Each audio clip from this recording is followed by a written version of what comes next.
Hey everyone, and welcome back to the channel. Today we're diving into one of the most fundamental rules of filmmaking, a principle so crucial that mastering it will instantly make your videos look more professional. We're talking about the 180-degree rule. So what is it?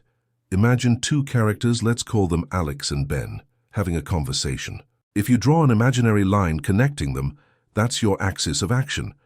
The 180-degree rule says that for the entire scene, your camera should stay on one side of that line. Why? It's all about maintaining a clear sense of space and direction for your audience. It keeps them grounded in the scene without feeling disoriented. Let's break it down with an example. If you place your camera on the right side of the line, Alex will always be on the left side of the frame, looking right, and Ben will be on the right, looking left. This consistency is key. Your shots might change.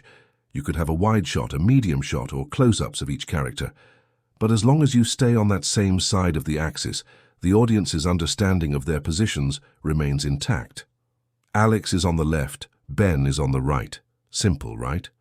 But what happens if you break the rule? This is called crossing the line. If you suddenly jump your camera to the other side of that imaginary axis, things get confusing.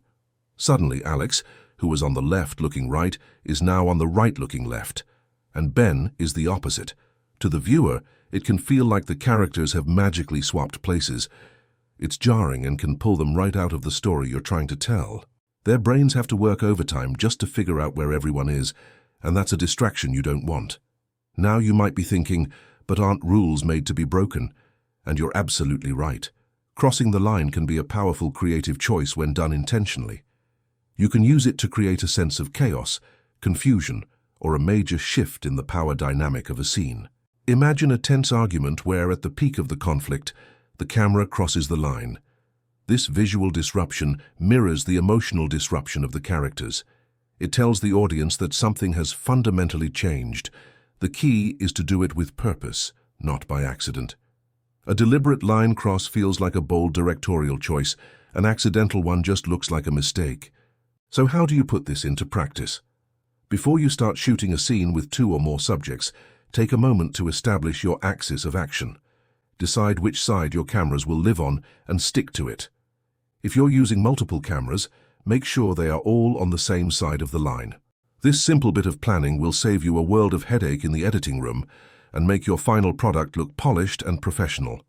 It is one of those invisible techniques that makes a huge difference in the viewing experience. That's a wrap on the 180-degree rule. It's a simple concept, but its impact is massive. Start paying attention to it in the movies and shows you watch, and definitely start applying it to your own projects. You'll be amazed at the results. Thanks so much for watching. If you found this helpful, please give this video a thumbs up and hit that subscribe button for more filmmaking tips and tricks. Let me know in the comments if you have any questions or if there are other topics you'd like me to cover. See you in the next one.